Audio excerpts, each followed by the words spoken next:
You've got to take a look at this. It's rust-colored dust covering cars, buildings, everything in sight. It's a mess. It's not just any dust, though. It's actually metal, and this can cause serious damage. It's led to decades of complaints in this area in Harrisburg surrounding the Galvan Industries plant. In a night investigation, Eyewitness News anchor Blaine Tallison found out what the state is doing and why neighbors are not satisfied. When the sun goes down at this office complex in Harrisburg, business owners say the machines at Galvan Industries come on. The company works with galvanized steel and sits directly behind the complex on University City Boulevard. This video shows dust illuminated by lights as it lifts into the air. And it looks sort of like a steam. Benita Pickett shot the video. She owns Benita Travels and is one of several business owners who have complained to Channel 9 about the dust. When the dew comes down, that's when it settles on anything, including the roofs of the buildings. It affects the air conditioners on top. It's just a haze. I visited the plaza myself and found just about everything outside covered in the rust-colored material. Cars, sidewalks, the parking lot, rocks lining the lot used to look like this. But once it settles on cars or on surfaces, you pretty much have to scrub it off.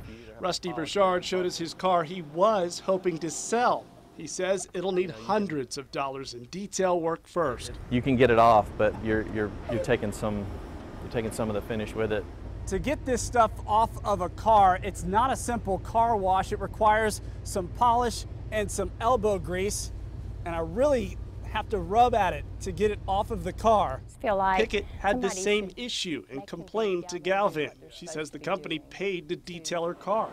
Galvan has been here since the 1950s. I went to North Carolina's Department of Environmental Quality in Mooresville and found records on the dust issue going back 12 years. After one complaint in 2006, the Air Quality Division studied the issue.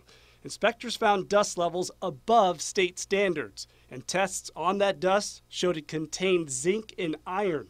The state fined Galvan more than $30,000, which was reduced to $25,000.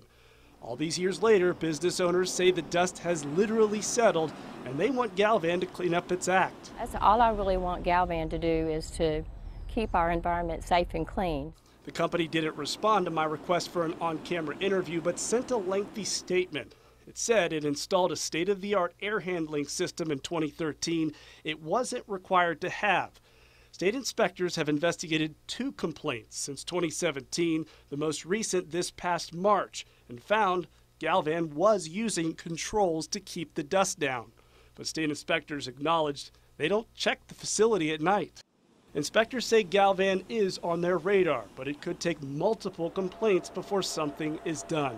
In Cabarrus County, Blaine Tallison, Channel 9 Eyewitness News.